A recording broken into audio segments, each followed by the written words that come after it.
What's going on, everyone? Kirby Reed. She is a fan favorite that many love and hope to see return in the upcoming Scream 5 film. I even made a video the other day showing that she is now on the Google cast list for the upcoming Scream 5. If you don't know what I'm talking about or you want more information, link down in the description below. I have a full video on it. But as far as that Google cast list goes, don't get too overexcited. Anyone can edit that thing, and I know a lot of us want to see her return, and we're hoping that that's confirmation, but I wouldn't, bet the house on it. It's just very interesting. But I wanted to make a video discussing a topic going off of the assumption that she will be in Scream 5. I mean, again, we don't know for sure, but let's assume we do. Let's assume that she's going to be in the film.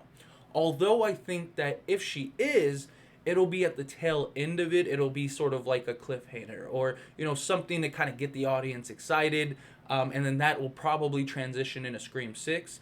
But for argument's sake and to kind of fit the narrative of her being in Scream 5, because tail end doesn't really make it Scream 5, let's have a discussion per usual. So make sure you join it down in the comments below. Before we get started, be sure to like this video. Helps me out a lot. It lets me know you enjoy these types of videos, and I truly appreciate it. If you're not subscribed to the channel, what are you doing? Hit that subscribe button, followed by the bell notification so you never miss an upload. Stay up to date with all things Scream. Join this wonderful community and all of our discussions. Alright, so Kirby Reed. I have done videos in the past on her and different ideas in how she can be incorporated. And one of the ideas that I've really fallen in love with that I think ties into my overall story that we're going to get into in a second, but the idea that Kirby is now either a detective or like a journalist, something along those lines, it would fit her character perfectly. We know her as this, strong, smart, intelligent, just no nonsense, just person. And given the tragedy that she endured and that she went through and sort of that whole development, it would make sense that she would start looking into or becoming like a detective or working for the FBI or being a journalist or reporter, because it just really fit her character and her persona. So given what happened to her in Woodsboro, it'd make a ton of sense that that would continue in the upcoming Scream 5 film. Now, the other sort of points to that is the synopsis. I mean, it says a young woman returns to her hometown to investigate a string of murders or whatever, something along those lines. I might not have been quoting it exact, but basically you get the gist, is that somebody returns to Woodsboro to investigate. And if Kirby is that, journalist or detective or something, it would be perfect. It fits it perfectly. Because she was, 16, 17 in Scream 4. You're talking 10, 11 years later. So she would be in her late 20s. So it would be a great time for her to really be a big-time journalist or even have her own operation or something. It really would make it easy to incorporate her on that type of scale. And it makes so much sense to have her come and investigate these things. It's a great way to sort of explain her returning and being a part of it. Again, there's a lot that was left in the air in Scream 4 that they're going to have to piece together, especially if Kirby returns. And that's also one of the reasons why I've said, I have a hard time. But, again, so the main point that I wanted to get to, though, besides the journalist idea, the reason I wanted to set that up is because I feel like it's important for the idea of her returning as Ghostface. And now I know many people are going to be like, no, she can't be a Ghostface. We have to have Kirby back. But it makes a ton of sense. Again, sticking with the journalist or detective narrative, it would explain her being away and coming back. Immediately, if she was the third killer, let's say, it would immediately give her an alibi. She wasn't even there. She didn't even know. She's a journalist. She's traveling. She's doing this. She's doing that. And say like a Judy and a Wes Hicks are the two killers that are going around. She would easily be able to be the one to kind of operate and be in between. And she has the perfect motive. I mean, if she survived, there was no mention of her in Scream 4. Okay? Dewey, nobody said, especially to Jill, because at the time, Kirby and Jill, they were best friends. Kirby didn't know that Jill was the one trying to kill, that she was the mastermind at that point. Nobody knew at that point. She was stabbed by Charlie, she was betrayed by Charlie, but she didn't know that Jill was an accomplice. She just ran out the building and boom, that was it. So it makes a ton of sense that she would have this animosity of like, I was left behind. They left me to die.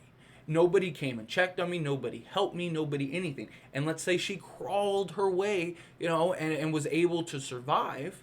Even if everyone knew about it later, she might have already had that like, I can't believe everyone just abandoned me. My best friend turned out to be the one that orchestrated this entire thing. The guy that I was crushing on stabbed me in the stomach. And these other people that I look up to and admire, even the sheriff of my town, just left me to die. And what, now I'm supposed to be this goody two shoes again? Like, so it's the perfect motive and a lot of sense as far as that, especially if Judy has always sort of been the mastermind. That's sort of been the hint that's been going around. So it would make sense, maybe Judy planting the seed in the back of her head, like, hey, you were left behind, you were abandoned, why don't you come back, why don't we do this, and now boom, and Kirby has the perfect alibi, being away and returning. She has a great motive, being that, she felt abandoned, she felt left, and now she's old enough to where she can execute these plans.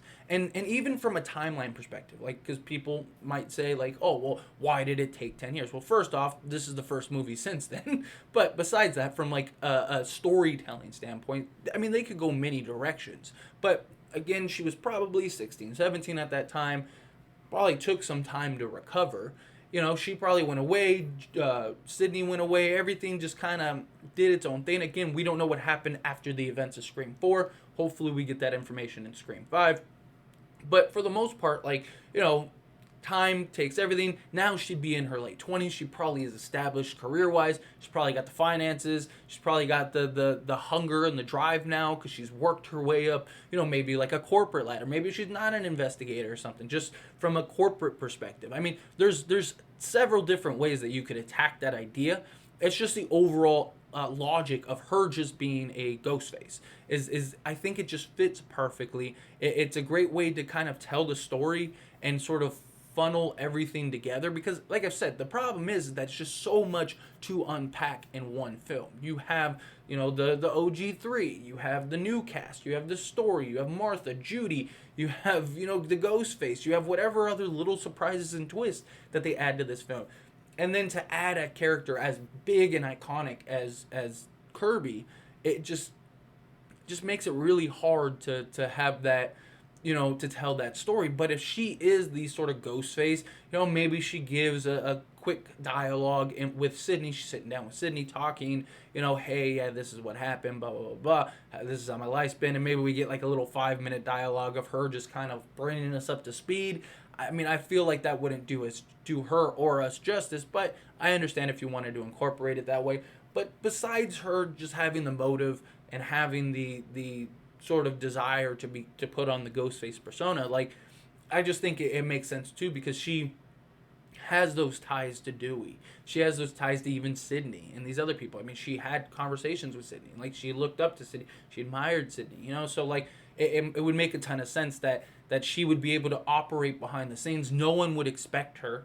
Again, as I said earlier, like, she's in a different place, comes back. No one's going to think it was her when the killings happened and she wasn't even in town. So it becomes a big surprise, even from an audience standpoint. You're like, well, she just returned, so it can't be her. Like, and then the reveal is, she's always been a part of it or whatever. So, it just makes so much sense. But as always, this is a discussion and I want to hear from you. So let me know what you think down in the comments below. Do you think that she should be a Ghostface? Do you think she shouldn't be a Ghostface? How do you feel? I'd love to hear your opinion. So let me know down in the comments below.